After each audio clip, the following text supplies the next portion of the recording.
Bien, entonces lo que vamos a estar viendo el día de hoy es cómo aplicar algunos de los conceptos de cálculo, que son el cálculo de límites, el cálculo de derivadas y el cálculo de integrales, ¿sí?, en funciones vectoriales. Ahora, la idea es que no nos detengamos mucho en cómo calcular límites, derivadas e integrales, porque se supone que ya los conocemos, ¿sí? O sea, ya sabemos cuáles son las reglas de derivación, las reglas de integración, todo eso, ¿sí? La idea aquí es que, si bien lo vamos a ver el día de hoy para darle un contexto y para saber aplicarlo, pero la idea es que más adelante, pues nosotros utilicemos estos conocimientos para darle una interpretación, ¿sí?, a problemas aplicados. Entonces, primero que nada vamos a ver el cálculo de límites. Ya habíamos mencionado, cuando mencionamos las condiciones de continuidad de una función, que si nosotros tenemos una función paramétrica, una función vectorial, y queremos calcular el límite de esta función cuando el parámetro t tiende a una constante a, pues entonces lo que tenemos que hacer es calcular el límite de cada una de las funciones que constituyen las componentes de nuestra función vectorial, ¿sí? Pues aquí sería el límite de g y el límite de h. H de t cuando t tiende a a, ¿sí? Si cada uno de estos límites existe, entonces el límite de la función existe. Pero si alguno de estos límites no existe, pues el límite de la función no existe, así de la misma manera, ¿okay? Entonces vamos a ver esto con un ejemplo.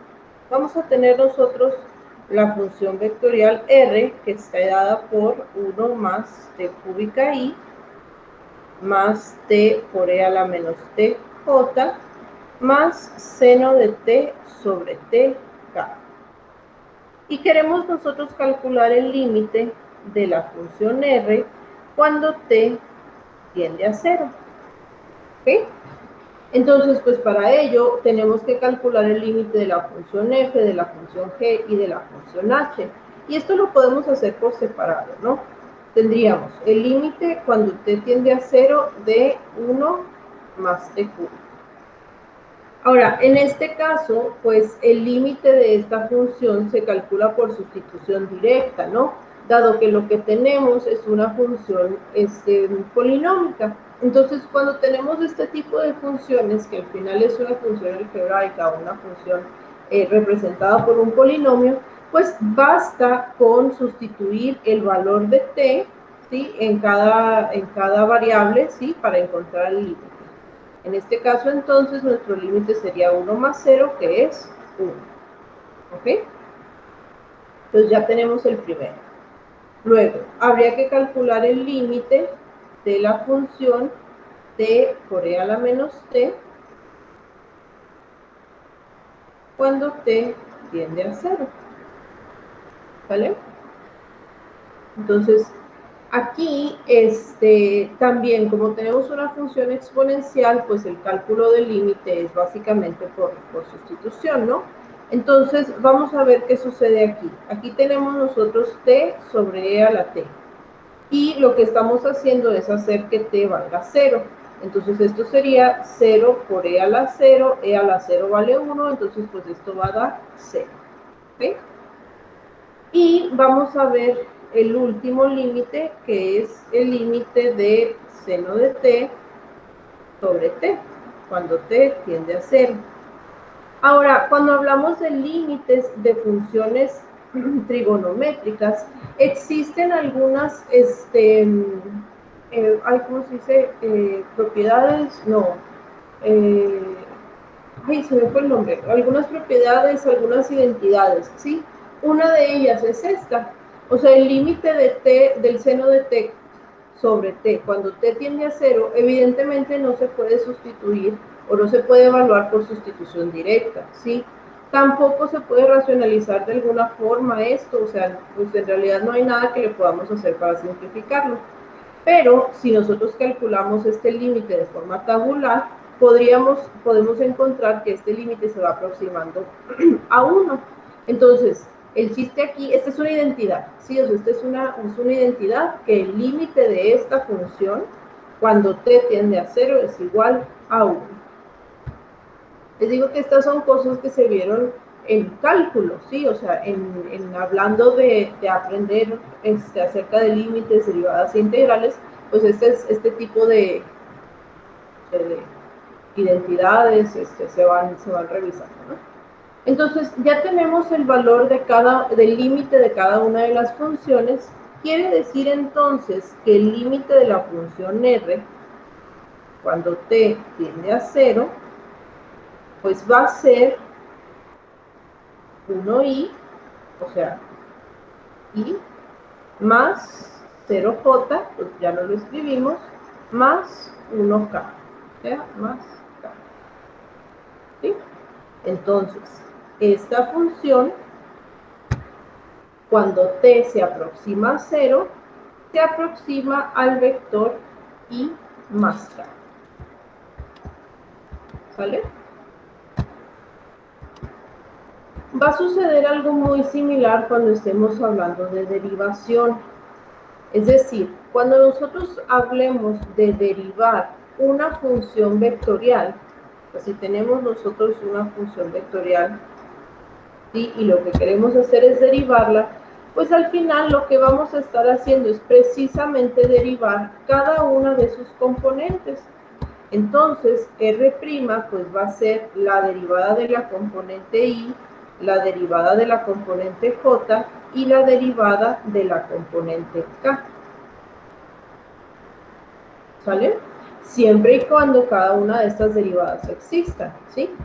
Y va a suceder algo similar cuando estemos hablando de derivadas superiores, o sea, por ejemplo, R', pues sería la segunda derivada de cada una de las componentes.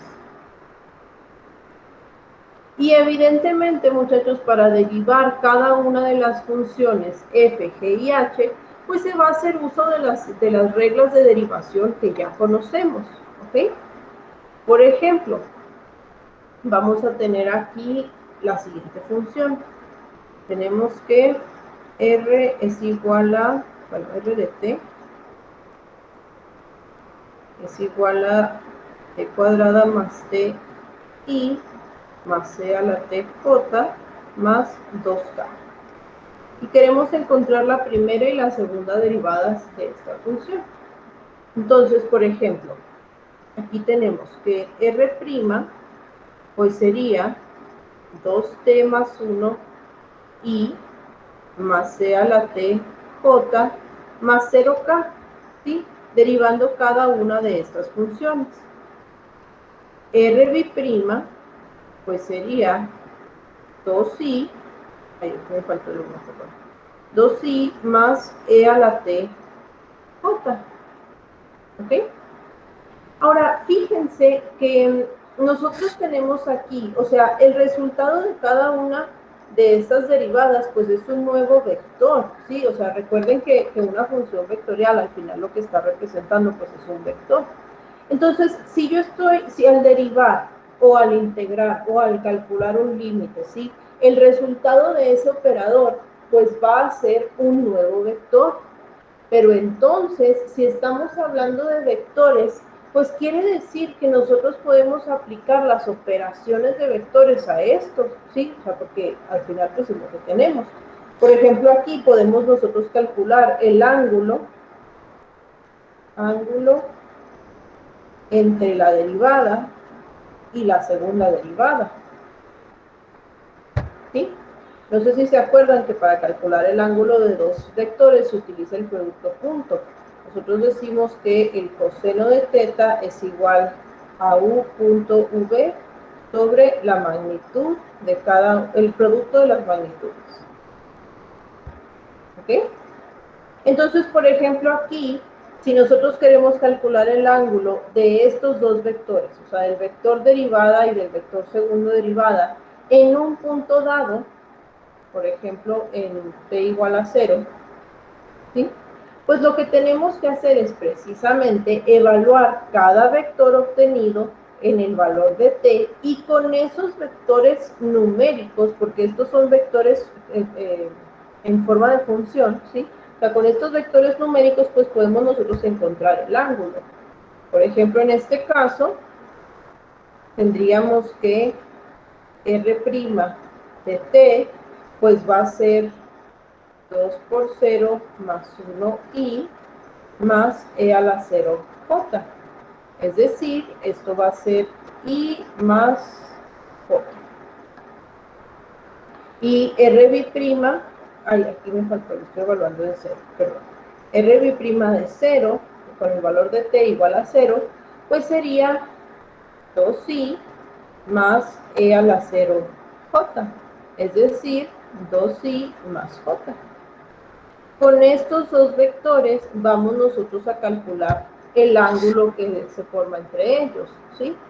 Y aquí pues lo que tendríamos es que sacar la magnitud de cada vector y luego el producto punto entre ellos. Entonces, por ejemplo, podemos decir aquí que la magnitud de R', bueno, en 0, ¿sí? Va a ser la raíz de 1 al cuadrado más 1 al cuadrado, es decir, raíz de 2. La magnitud de R' en 0, pues va a ser 2 al cuadrado más 1 al cuadrado, es decir, raíz de 5. ¿Sí?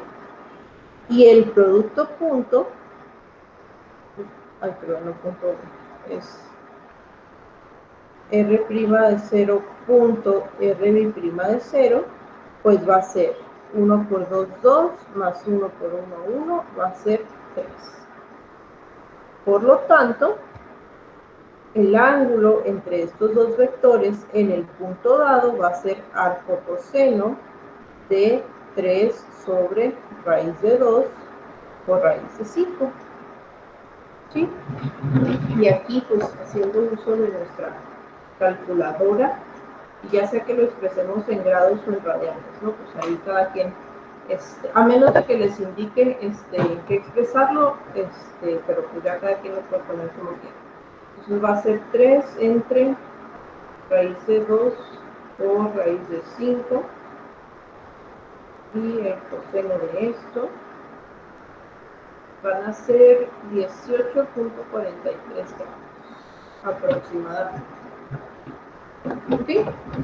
Esto se puede hacer, muchachos, porque como ya dijimos ahorita, o sea, el resultado de aplicar algún operador, ya sea el operador derivada, el operador límite o el operador de integral, ¿sí? El resultado de aplicar cualquier operador a una función vectorial, pues va a ser un nuevo vector, ¿sí? Entonces, con este nuevo vector, pues evidentemente se pueden realizar todas las operaciones vectoriales que ya conocemos. ¿Qué va a suceder entonces con la integración? O sea, ¿qué pasa cuando hablamos de la integral de... ¿Qué pasa cuando hablamos de la integral de una función vectorial? Pues va a suceder algo muy similar, ¿sí? Si nosotros estamos calculando una integral, ya sea definida o indefinida, lo voy a poner aquí así en términos generales, ¿sí? De una función vectorial, pues lo que estamos haciendo es precisamente encontrar la integral de cada una de sus componentes. Entonces, la integral de f, la integral de la función g y la integral de la función a.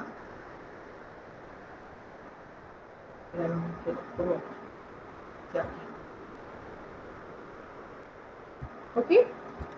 Entonces, cuando estamos, igual que cuando estamos hablando de derivación, cuando estamos hablando de integración, pues tenemos que hacer uso de las reglas de integración que ya conocemos para integrar cada una de las funciones f, g y h, ¿sí?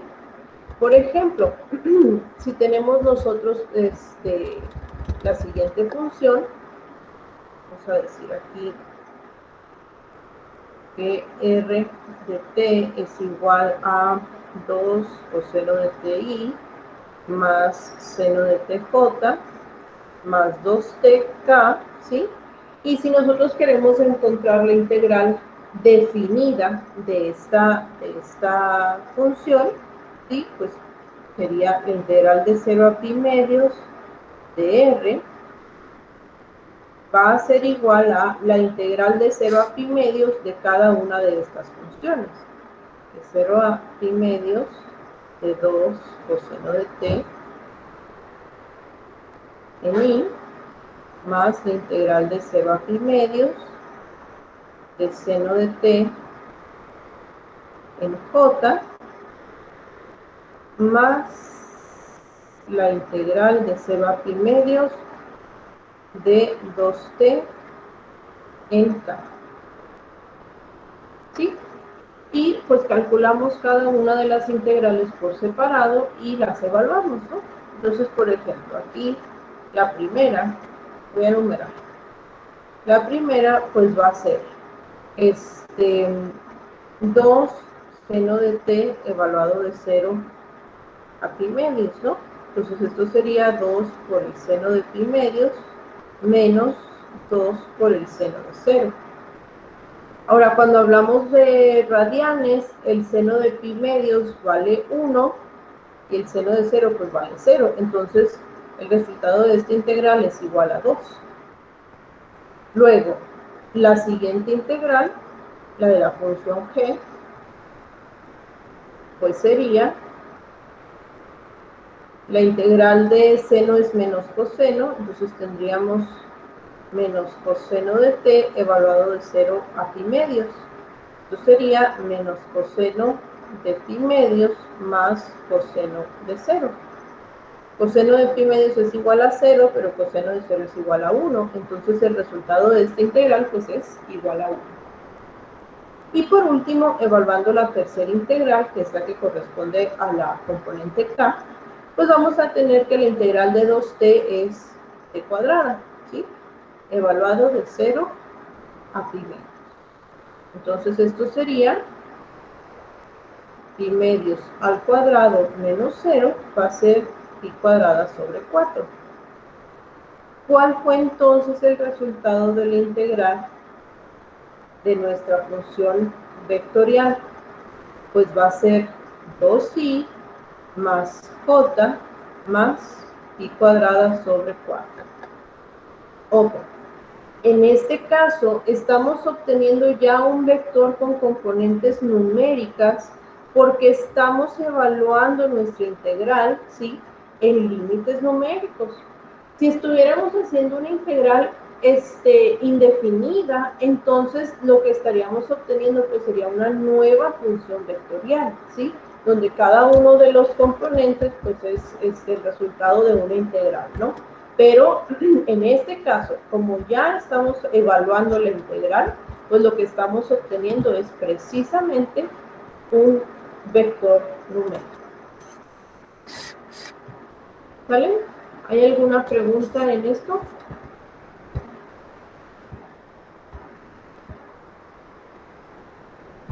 Bueno. ¿No? ¿Seguros?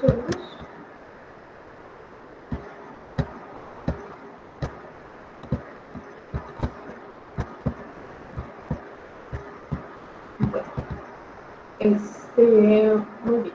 Un momento.